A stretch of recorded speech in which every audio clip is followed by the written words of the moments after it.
കോൺഗ്രസ് ഹാൻഡിലുകളിൽ നിന്നാണല്ലോ ഇത് കംപ്ലീറ്റ് വരുന്നത്. അത് പിന്നെ സ്വാഭാവികമായിട്ട് അവരത് ഏറ്റെടുക്കില്ലല്ലോ, ഞങ്ങളാണിത് ഉണ്ടാക്കിയത് എന്ന് പറയുമാരെങ്കിലും. പക്ഷേ അത് പറഞ്ഞു എന്നോട്.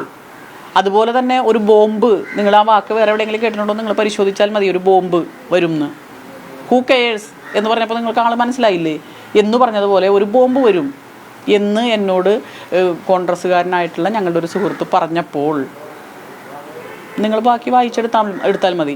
പിന്നെ ഈ പോസ്റ്റർ ആദ്യം വരുന്നത് ഇവിടുത്തെ കോൺഗ്രസിൻ്റെ സോഷ്യൽ മീഡിയ കൈകാര്യം ചെയ്യുന്ന ഗോപാലകൃഷ്ണൻ എന്ന് പറയുന്ന പെരുമ്പടനക്കാരനായ ആളുടെ ഫേസ്ബുക്കിൽ നിന്നാണ്. അതായത് നിങ്ങൾക്കൊക്കെ അറിയാവുന്നതുപോലെ സോഷ്യൽ മീഡിയയിലൂടെ വളരെ മോശമായ പ്രതികരണങ്ങൾ വരുന്നു, പോസ്റ്ററുകൾ വരുന്നു.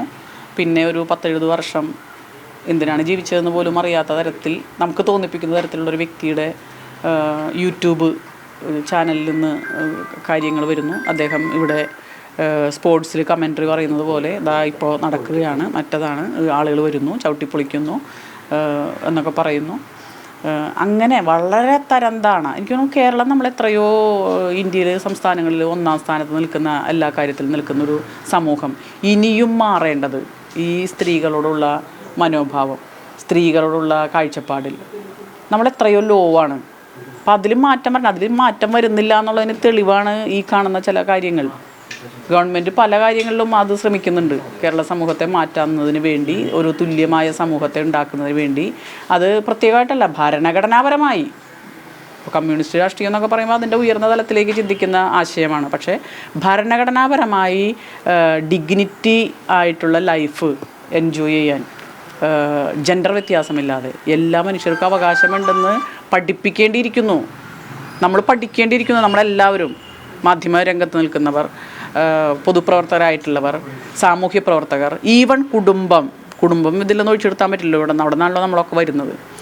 അപ്പോൾ ആ ഒരു ബോധ്യം, പരസ്പര ബഹുമാനം, പരസ്പര അംഗീകാരം ഒക്കെ നമ്മളുടെ ഇടയ്ക്കുണ്ടാവും. പ്രവർത്തകരായിട്ടുള്ള സ്ത്രീകളടക്കം ഇടയ്ക്കിടയ്ക്ക് നേരിടുന്ന പ്രശ്നങ്ങളുണ്ടല്ലോ. നേരിട്ട് തന്നെ അറ്റാക്ക് ചെയ്യല്ലേ, അത് ഈ ബോധം വെച്ചിട്ടാണ്. ഈ പുരുഷാധികാര മൂല്യബോധം നമ്മുടെ സമൂഹത്തിലുള്ള ഉണ്ടായിരുന്ന, അല്ലെങ്കിലും ഇന്നും നിലനിൽക്കുന്ന, പ്രത്യക്ഷത്തിലൊക്കെ നമ്മൾ മാറ്റിയ എന്താ പറയുക, ജന്മിത്വ മൂല്യങ്ങൾ പണ്ടുണ്ടായിരുന്ന, സ്ത്രീയെ എങ്ങനെ ഉപയോഗിക്കാം, എന്തും പറയാം, ആരും ചോദിക്കില്ല എന്നുള്ള ധാർഷ്ട്യവും ആ മൂല്യബോധവും അറിയാതെ നമ്മൾ കൈമാറിപ്പോകുന്നുണ്ട് നമ്മുടെ കുടുംബങ്ങളിലൂടെ. അതുകൊണ്ടാണ് ഇത്തരത്തിൽ പറയുന്നത്. എന്നാൽ ഇവിടെ ഒരു വലിയൊരു പ്രശ്നം ചർച്ച ചെയ്യുന്നു, രാഷ്ട്രീയ രംഗത്തെ ഒരു മൂല്യച്യുതിയെക്കുറിച്ച് ചർച്ച ചെയ്യുന്നു.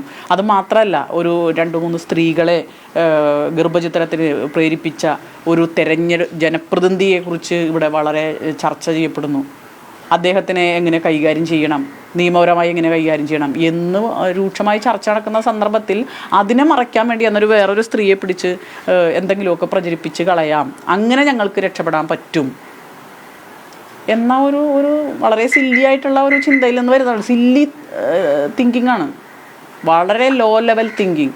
അതും ഇത്രയും കാലം ഈ രാഷ്ട്രീയ പ്രവർത്തനം നടത്തുന്ന ഈ വലതുപക്ഷ രാഷ്ട്രീയത്തിന് അതുപോലും ബോധ്യം വന്നില്ല എന്നുണ്ടെങ്കിൽ എന്താണ് അവരുടെ എന്ന് പറഞ്ഞാൽ, ഞാനിപ്പോൾ കോൺഗ്രസിനെ, UDF എല്ലാവരെയും ഒന്നും മോശക്കാരെയൊന്നും കാണുന്നില്ല.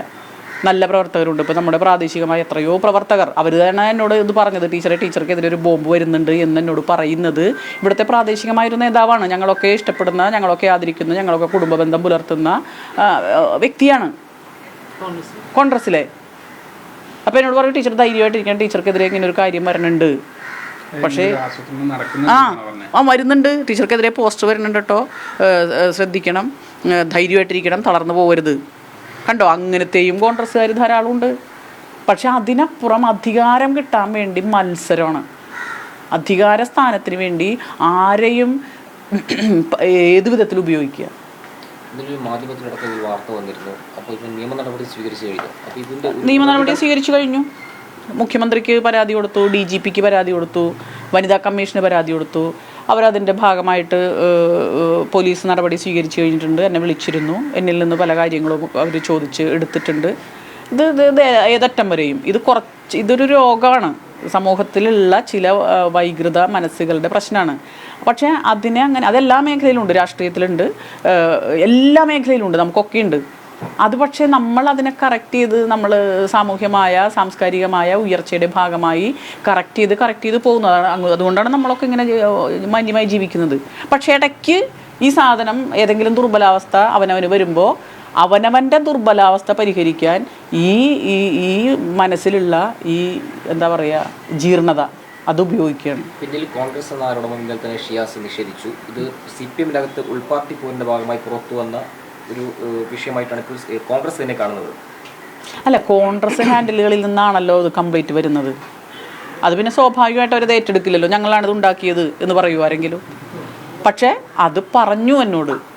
അതുപോലെ തന്നെ ഒരു ബോംബ്, നിങ്ങൾ ആ വാക്ക് വേറെ എവിടെയെങ്കിലും കേട്ടിട്ടുണ്ടോ നിങ്ങൾ പരിശോധിച്ചാൽ മതി. ഒരു ബോംബ് വരുമെന്ന്, ഹൂ കെയേഴ്സ് എന്ന് പറഞ്ഞപ്പോൾ നിങ്ങൾക്ക് ആൾ മനസ്സിലായില്ലേ എന്ന് പറഞ്ഞതുപോലെ ഒരു ബോംബ് വരും എന്ന് എന്നോട് കോൺഗ്രസ്സുകാരനായിട്ടുള്ള ഞങ്ങളുടെ ഒരു സുഹൃത്ത് പറഞ്ഞപ്പോൾ നിങ്ങൾ ബാക്കി വായിച്ചെടുത്താൽ മതി.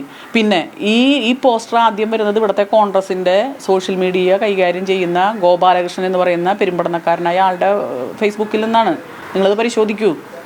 അതിനുശേഷം പിന്നെ വന്നിട്ടുള്ള എല്ലാ മ്ലേച്ഛത്തരങ്ങളും ഞാൻ പറഞ്ഞു, ഇവർക്ക് മനസ്സിലാവണില്ലേ ഇവരിത് എഴുതുമ്പോൾ ഇവരെയാണ് റിവീൽ ചെയ്യുന്നത് എന്നുള്ള ബോധം പോലും ഇവർക്കില്ലേ? ഇല്ലേ? നമ്മുടെ ശരീരത്തെക്കുറിച്ച്, നമ്മുടെ ശരീരാവയവത്തെക്കുറിച്ച് ഇവർക്ക് എന്താ ധാരണ? ഏതെങ്കിലും ശരീരത്തിൽ ഏതെങ്കിലും ഒരു അവയവം മോശമായതുണ്ടോ നിങ്ങൾ വിചാരിക്കുന്നുണ്ടോ? എന്തെല്ലാം വൾഗാരിറ്റിയാണ് എഴുതി പിടിപ്പിക്കുന്നത്.